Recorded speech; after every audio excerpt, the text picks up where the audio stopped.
नमस्कार, आप देख रहे हैं संगम लॉ एजुकेशन। मैं सैनी संगम आपका हार्दिक स्वागत करता हूं हमारे चैनल पे। दोस्तों, उम्मीद करता हूं कि आपकी तैयारी अच्छी चल रही है। आज फिर हम आपके सामने हाजिर हैं लेकर के राजस्थान पुलिस कांस्टेबल भर्ती से संबंधित पार्ट सी, यानी महिलाओं एवं बच्चों के प्रति अपराध व कानून से संबंधित महत्वपूर्ण प्रश्नों की क्लास सेकेंड। दोस्तों, अगर आपने अभी तक हमारे पहले की वीडियो अगर नहीं देखे हैं तो इस वीडियो के डिस्क्रिप्शन में हमने लिंक दे रखी है। उस लिंक पे जा करके आप आराम से हमारी क्लास देख सकते हो।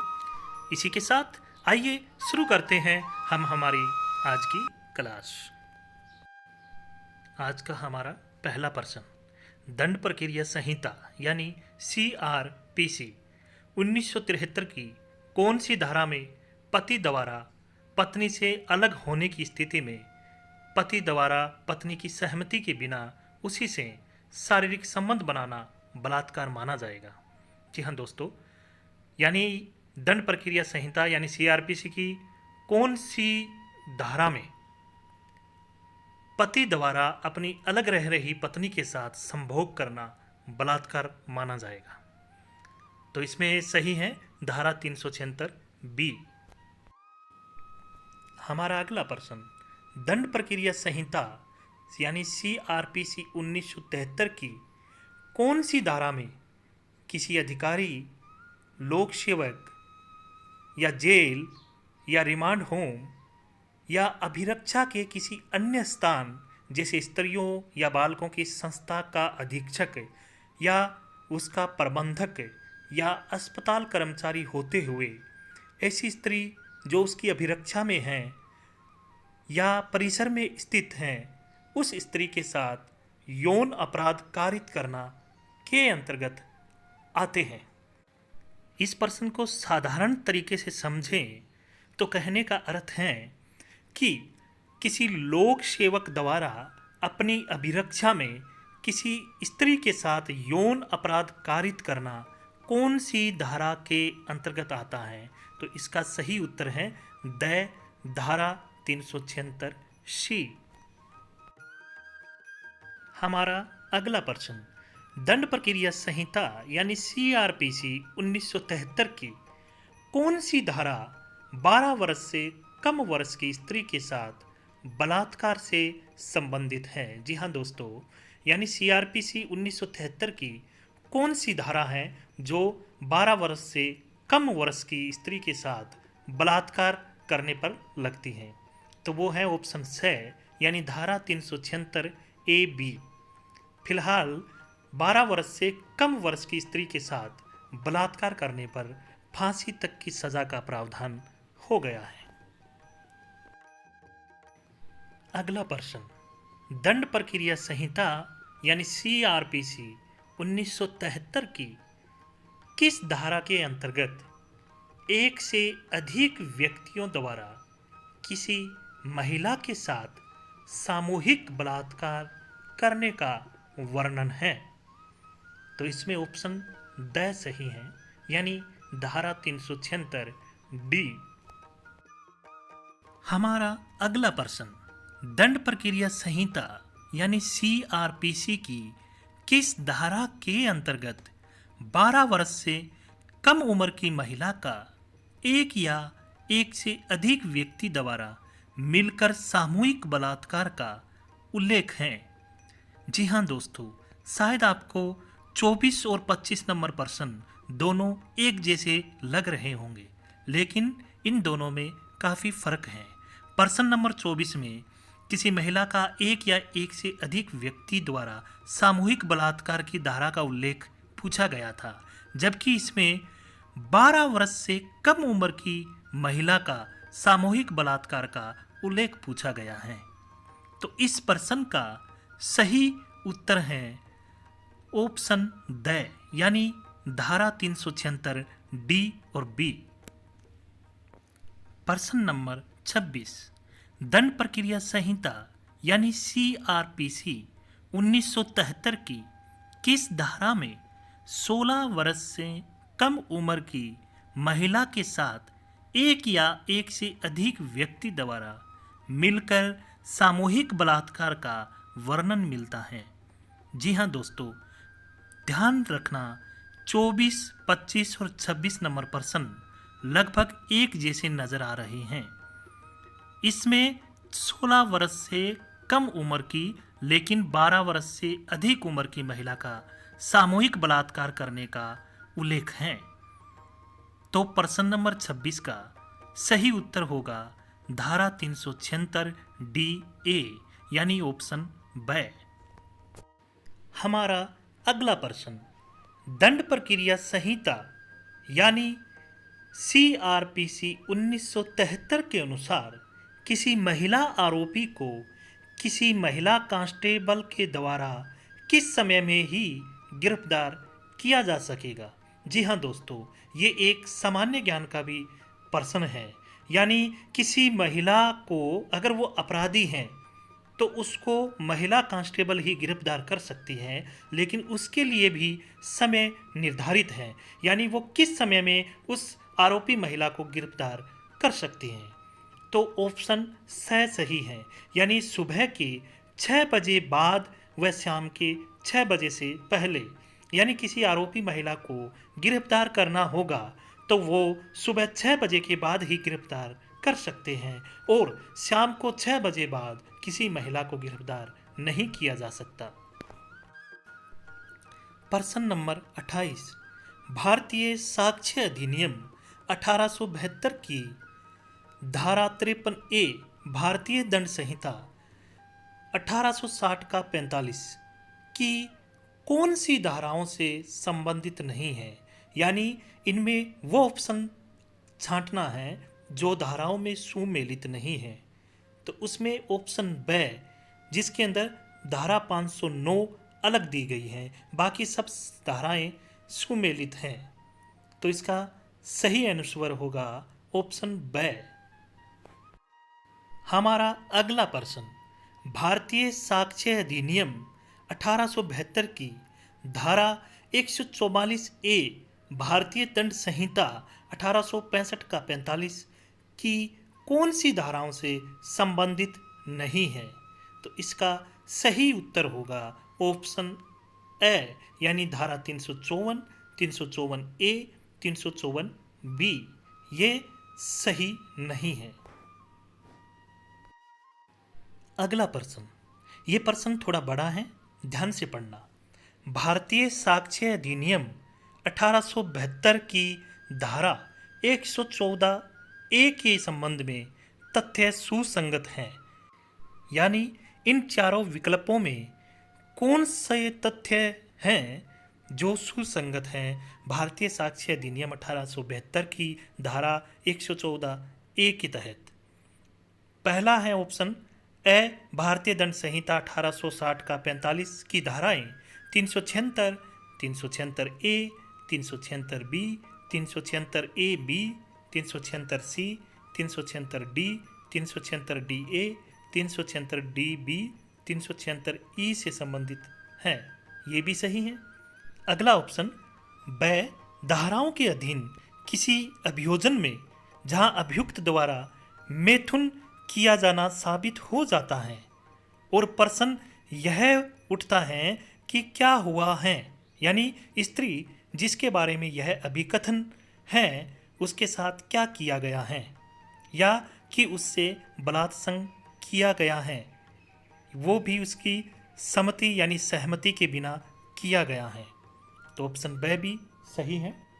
ऑप्शन स ऐसी स्त्री जो न्यायालय के समक्ष यह कथन करती हैं कि उसने सहमति नहीं दी थी, वहां पर न्यायालय यह उपधारणा करेगा कि उसने वास्तव में सहमति नहीं दी थी। यानी ये तीनों ही ऑप्शन सही हैं। तो इसमें हमारा उत्तर आएगा उक्त सभी, यानी सभी तथ्य जो है वो सुसंगत हैं। अगला प्रश्न भारतीय साक्ष्य अधिनियम 1872 की धारा 144B भारतीय दंड संहिता 1860 का 45 की किन धाराओं से संबंधित नहीं है। जी हाँ दोस्तों, ये धाराओं वाले प्रश्न थोड़े आपको कठिन लग रहे होंगे, लेकिन गौर से पढ़ोगे तो ये प्रश्न आसानी से याद हो जाएंगे। यानी भारतीय साक्ष्य अधिनियम 1872 की धारा 144B भारतीय दंड संहिता की किन धाराओं से संबंधित नहीं है। तो इसमें सही ऑप्शन है द, यानी 376, 376A, 376B से संबंधित नहीं है। अगला प्रश्न, भारतीय साक्ष्य अधिनियम 1872 की धारा 144B से संबंधित कथन सुसंगत नहीं है। जी हाँ, प्रश्न थोड़ा बड़ा है, इसे गौर से पढ़ना। तो इसका सही उत्तर होगा स, यानी जहां न्यायालय जब तक कि विपरीत साबित ना हो तब तक यह उपधारणा कर सकेगा कि ऐसा अपराध उस व्यक्ति द्वारा कारित नहीं किया गया है, यह तथ्य सुसंगत नहीं है। अगला प्रश्न, दहेज निषेध अधिनियम 1961 संशोधित 1986 की धारा 2 के अंतर्गत दहेज लेने, देने या इसके लेन देन में सहयोग करने पर कितने वर्ष की सजा का प्रावधान है। जी हाँ दोस्तों, यानी दहेज निषेध अधिनियम की धारा 2 के अंतर्गत दहेज लेने, देने या लेन देन में सहयोग करने पर कितने वर्ष की सजा का प्रावधान है। तो उसके लिए ऑप्शन सही है, यानी 5 वर्ष की सजा का प्रावधान है। एक चीज और नोट करने वाली है दोस्तों, हमारे संविधान के दहेज निषेध अधिनियम 1961 संशोधित अधिनियम 1986 के तहत दहेज लेना अपराध है तो दहेज देना भी अपराध है। यानी दहेज निषेध अधिनियम के तहत दहेज लेने वाला भी अपराधी होता है और दहेज देने वाला भी अपराधी होता है और कानूनन दोनों सजा के हकदार हैं। अगला प्रश्न, दहेज निषेध अधिनियम 1961 संशोधित 1986 की धारा 2 के अंतर्गत दहेज लेने, देने या इसके लेन देन में सहयोग करने पर कितने वर्ष की सजा व जुर्माना का प्रावधान है। जी हाँ दोस्तों, सजा हमने पिछले क्वेश्चन में पढ़ी थी, यानी 5 वर्ष की सजा का प्रावधान है और जुर्माना कितना है, 15,000 रुपये। यानी 5 वर्ष की सजा और 15,000 रुपये जुर्माना या दोनों हो सकता है। तो इसमें ऑप्शन सही है, 5 वर्ष की सजा और 15,000 रुपये जुर्माना। अगला प्रश्न, वधू के माता पिता या अभिभावकों से प्रत्यक्ष या परोक्ष रूप से दहेज की मांग करने पर सजा दी जाती है। यानी वधू यानी लड़की के माता पिता या उसके अभिभावकों से प्रत्यक्ष या अप्रत्यक्ष रूप से दहेज की मांग करने पर कितने वर्ष की सजा दी जाती है और जुर्माना कितना है। तो उसमें वर्ष नहीं बल्कि 6 माह की सजा का प्रावधान है या 5,000 रुपये जुर्माना लग सकता है या दोनों भी लग सकते हैं। तो इसके अंदर ऑप्शन सही हो जाएगा, यानी 6 माह की सजा या 5,000 रुपये जुर्माना। अगला प्रश्न थोड़ा ध्यान से पढ़ना, दहेज लेने, देने व दहेज लेने देने के लिए उकसाने पर या तो 6 माह का कारावास या 5,000 रुपये का जुर्माना देना पड़ता है। ये प्रश्न हमने प्रश्न नंबर 35 में पढ़ा है। प्रत्यक्ष या अप्रत्यक्ष रूप से दहेज की मांग करना या उसके लिए उकसाना, जिसमें 6 माह का कारावास या 5,000 रुपये का जुर्माना देना पड़ता है, जिसको संशोधित अधिनियम द्वारा इन सजाओं को बढ़ाकर न्यूनतम 6 माह व अधिकतम कितने वर्ष कर दिया गया है। यानी न्यूनतम तो 6 माह का कारावास है, लेकिन अधिकतम कितने वर्ष कर दिया गया है। तो इसके लिए ऑप्शन द सही है, यानी दहेज लेने देने व दहेज लेने देने के लिए उकसाने पर न्यूनतम 6 माह का व अधिकतम 10 वर्ष तक के कारावास की सजा का प्रावधान कर दिया गया है। तो हमारा ऑप्शन द सही है। अगला प्रश्न ध्यान से पढ़ना, दहेज लेने देने व दहेज लेने देने के लिए उकसाने पर या तो 6 माह का कारावास या 5,000 का जुर्माना देना पड़ता था, जिसको संशोधित अधिनियम द्वारा इन सजाओं को बढ़ाकर न्यूनतम 6 माह व अधिकतम 10 वर्ष कर दिया गया है, जिसे हम पिछले प्रश्नों में पढ़ चुके हैं। वहीं जुर्माने की राशि जो 5,000 रुपये थी को बढ़ाकर के कितने रुपए कर दी गई है, या ली गई, दी गई या मांगी गई, या दोनों में से जो भी अधिक हो कर दिया गया है। तो इसके लिए ऑप्शन ब सही है, यानी जुर्माने की राशि 5,000 से बढ़ा करके 10,000 कर दिया गया है। अगला प्रश्न, भारतीय दंड संहिता की कौन सी धारा निर्ममता तथा दहेज के लिए उत्पीड़न से संबंधित है? तो इसके लिए सही है धारा 498 ए, यानी ऑप्शन स सही है, यानी किसी महिला को दहेज के लिए प्रताड़ित किया जाता है तो वो धारा 498 ए के तहत आता है।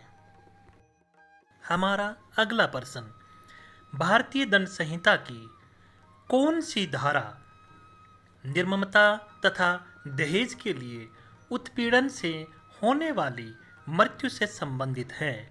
यानी जिन महिलाओं की दहेज के लिए उत्पीड़न के दौरान मृत्यु हो जाती है तो उससे संबंधित कौन सी धारा है, यानी दहेज मृत्यु में कौन सी धारा लगती है या कौन सी धारा दहेज से होने वाली मृत्यु से संबंधित है? तो ऑप्शन स सही है, यानी धारा 304 बी। हमारा आज का आखिरी प्रश्न, भारतीय दंड संहिता की किस धारा में उत्पीड़न से तंग आकर महिलाओं द्वारा आत्महत्याओं के लिए प्रेरित करने वाली घटनाओं से निपटने के लिए कानूनी प्रावधान है? यानी जो महिलाएं उत्पीड़न से तंग आकर आत्महत्या कर लेती हैं, ऐसी घटनाओं से निपटने के लिए कौन सी धारा के अंदर कानूनी प्रावधान है? तो ऑप्शन ब, यानी धारा 306। जी हाँ साथियों, ये थी हमारी आज की सेकंड क्लास। आपको हमारी ये क्लास कैसी लगी, इसके लिए वीडियो के कमेंट बॉक्स में जाकर के ज़रूर बताना, और ऐसे ही हमारे साथ जुड़े रहिए। हम आपको समय समय पर महत्वपूर्ण जानकारी, महत्वपूर्ण प्रश्न आपको उपलब्ध करवाते रहेंगे। तो अगली क्लास के लिए इंतज़ार करते रहिए, हम बहुत जल्द आपको क्लास 3 उपलब्ध करवा देंगे। अब दीजिए अपने साथी सैनी संगम को इजाज़त। नमस्कार।